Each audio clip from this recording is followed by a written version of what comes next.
Mr. Rector, distinguished guests, dear international alumnus in the room, dear international alumni online, dear friends, I'm here to bring you good tidings. Our international alumni chapters are thriving, and our international alumni activities now span a web of gossamer threads all across the globe. If you look up the map, Ghent University is truly omnipresent. That presence was scattered and helter-skelter at first, but recently it has been organized and it is growing at a fast clip. The first international alumni chapter was founded a mere 10 years ago in Shanghai, and ever since it has been joined by 12 more spread across 5 continents. We have a strong presence in Asia with 3 chapters in China, 1 in Vietnam, 1 connected to our campus in Korea, and a very recent one in Japan. Africa is represented by chapters in Tanzania and South Africa. In the Americas, we have chapters in Bolivia and Colombia in the southern continent, chapters on the east and the west coast of the United States in the northern continent. In Europe, we only have 1 chapter in the Western Balkans, but there are plans to establish new chapters in the UK and in the Scandinavian countries. Chapters are typically founded where there is a concentration or a critical mass of Ghent University alumni, and often that concentration is the result of extensive cooperation in the past. And it is certainly not a coincidence, therefore, that the geographical regions where alumni are most active largely correspond to the location covered by the various initiatives that you just heard about. There is a certain amount of overlap and especially mutually beneficial complementarity between the various international activities and initiatives of the university, and as such, the international alumni chapters are part and parcel of the Ghent University general global outreach. I am amazed at and, of course, delighted by the rapid spread and the success of our international chapters. And in the following 15 minutes or so, I'd like to ponder the reasons for this success. I'm always struck by the affection of international students for their alma mater. If there is a meeting of their chapter, they often travel long distances to attend. Especially if rector or vice rector happen to visit, they are all eagerness to meet. And those get-togethers, I think the rector will back me on this, these get-togethers are occasions of real human warmth. Why is it that people feel this need to come together with strangers with whom they have nothing in common except the accidental circumstance of having studied at the same place, if not necessarily at the same time? Why is there this special bond between alumni of the same institution, yes, but of different disciplines, different cohorts, different nationalities and backgrounds? And why does it matter? Why should we care? Why should we as a university pay attention to our international alumni? A first reason, I think, why people are eager to identify themselves as alumni of Ghent University and why they like to congregate as such is undoubtedly the simple fact that they share good memories of their time in Ghent. After all, let's not be too shy about it, Ghent is a glorious place to study, built on a human scale, distinguished by a long history, an iconic downtown, a vibrant nightlife. And Ghent University goes out of its way to make its international students feel welcome and at home. Secondly, Ghent University is the place where alumni received a thorough professional training. I'm not going to trot out the old warhorse of academic excellence. It's a term that has been much overused and overrated. But there is certainly a seriousness of purpose that pervades the institution and that students become aware of through the drive, the enthusiasm, the dedication, the sheer erudition and expertise of their teachers and mentors. This professional uplift is appreciated especially by international students. For them, the time spent at Ghent is often an important milestone in their careers.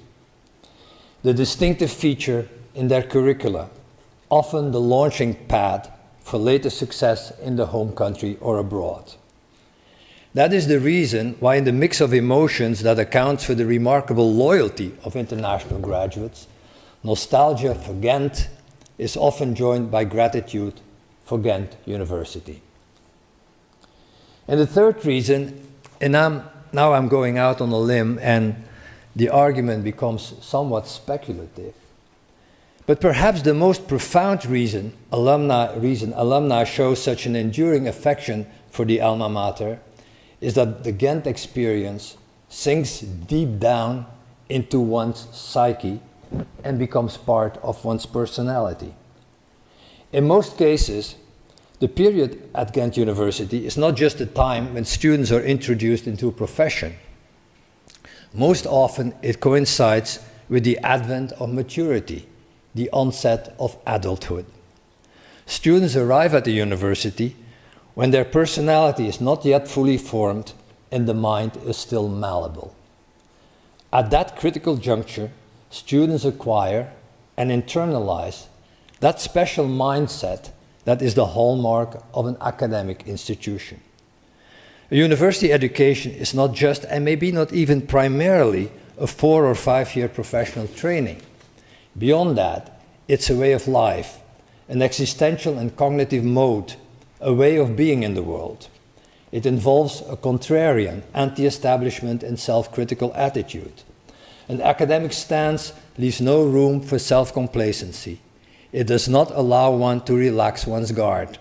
It is characterized by self-questioning, constant alertness, a constant urge to push against one's own limits and against the false comfort of smugness and self-satisfaction.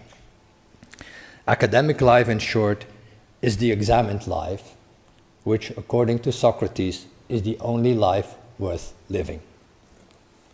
For our students, the critical and self-critical mindset they encounter at Ghent University becomes part and parcel of who they are, a layer of their personality.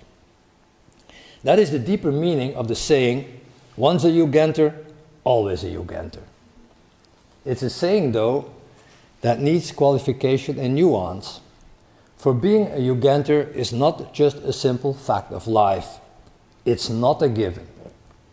It's in a way also an assignment that requires sustained effort. If the period in Ghent was an intellectual high water mark, it sets a standard for the rest of one's life. Life which is often flattening, conformism-inducing. Once one has left the stimulating environment of the university, one is buffeted by so many winds that demand so many accommodations, so many enervating compromises. If student days are characterized by intellectual heat, later life in comparison tends to be lukewarm. If the student experience sharpens the mind, one has to make sure that later on that sharpness is not blunted. That is why the most mysterious, certainly the most difficult to measure empirically, but maybe the deepest reason why alumni seek out each other's company is to be reminded of that formative phase in one's life when the world is still full of promise and every day one is buoyed up by heady intellectual excitement.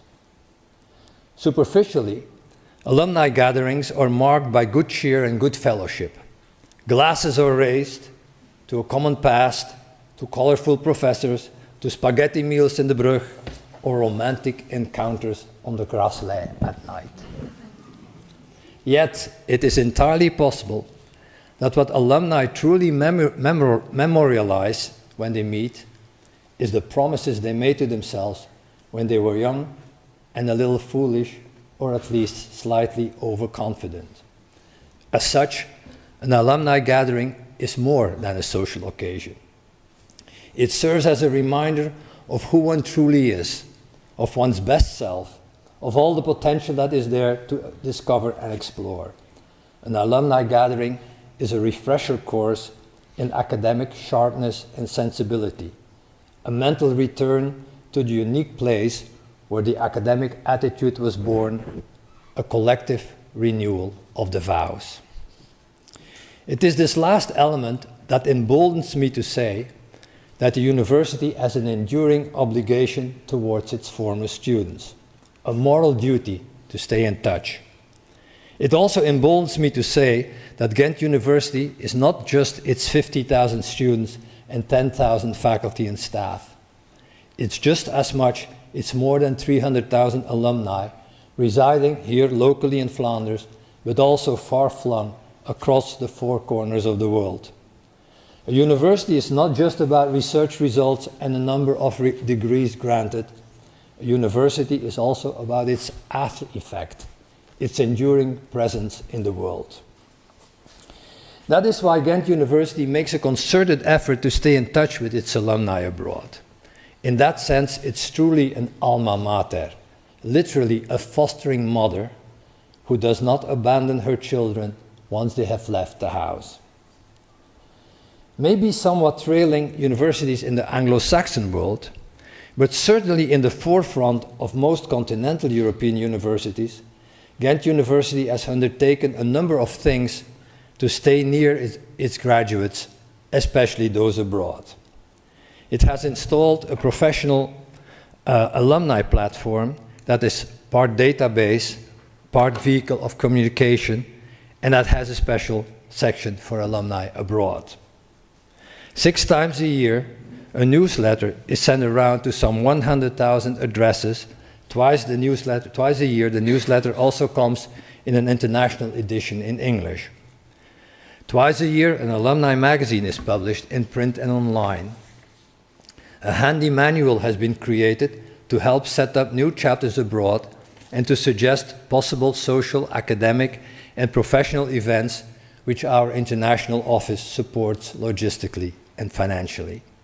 Finally, Carol Picavet, I would say the irreplaceable Carol Picavet, stays in touch regularly with the various alumni chapters abroad, and recently on the occasion of the first UGent Alumni Day, their chairpersons, we call them ambassadors, were brought together in Ghent for 3 days of workshops and activities.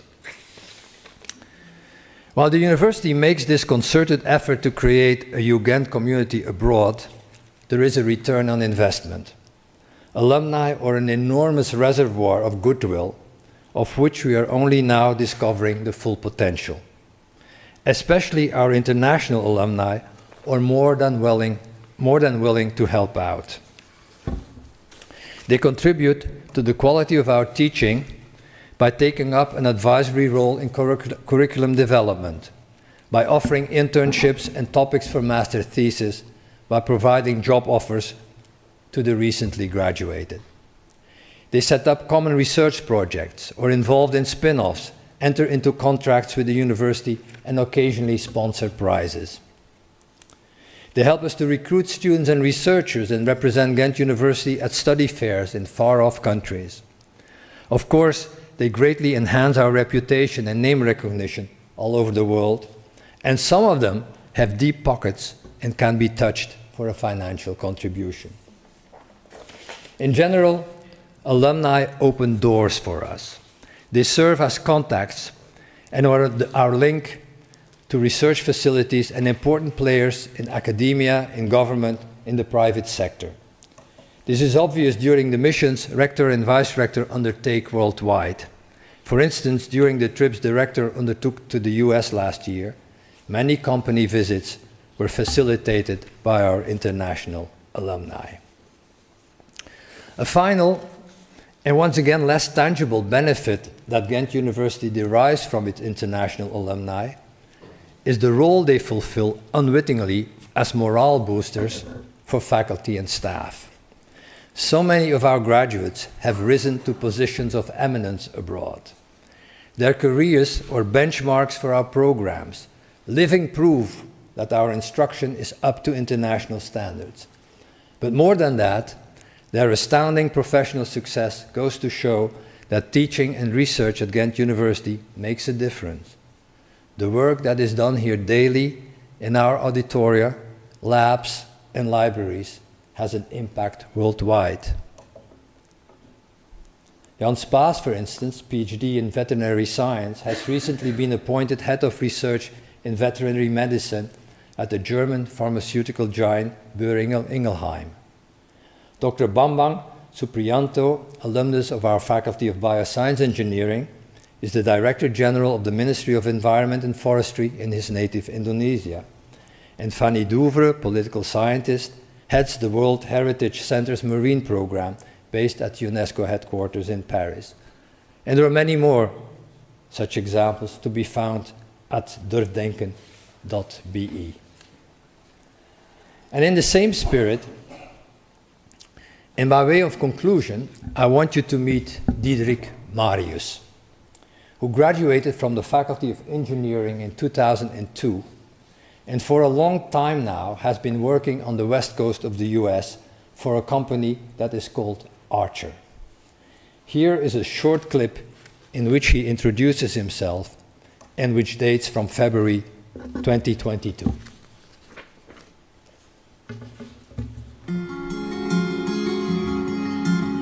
I don't think kids are meant to be indoors, watching just iPads, TVs. It's not good for them. They have to get out of the house. It's good for all of us to get outside. My name is Diederik Marius, and I'm the electromagnetic manager at Archer. Weekends are my favorite. It's always hectic to get them out of the house, but it's my favorite part of the week. I like puzzles. I like figuring things out, see how one piece affects another. At work, these puzzles help me to design and engineer the next propulsion system for eVTOL technologies. With my family, we like puzzles too.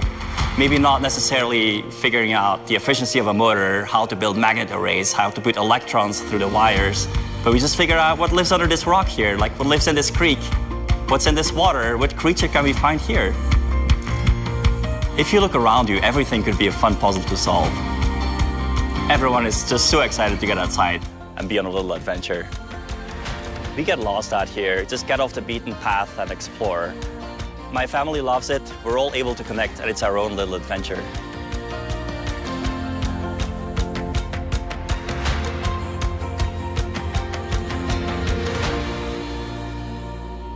The first thing that you can say about Diederik Marius is that he has been Americanized to the hilt. It's, of course, an American clip through and through. But I bring it up for two reasons, though. First of all, he talks about the curiosity, the drive to discover and explore, and that's, of course, the academic attitude of wonderment that I mentioned before. And secondly, he clearly, in spite of the fact that he has been living in the States for almost 20 years, he clearly still treasures his Flemish roots. If you listen very carefully, you'll have noticed that he speaks Flemish to his children. And I don't think it's presumptuous to assume that this attitude of wonderment that he advocates in this clip is something he first picked up at Ghent University. At any rate, Ghent University matters to him. He showed up at the founding event of the San Francisco chapter just about a year ago. I see that as a token of his gratitude and allegiance for the institution where his zest to discover and explore, the habitus of taking nothing for granted, was first forged. It clearly matters to him that Ghent is the place where it all began. Thank you.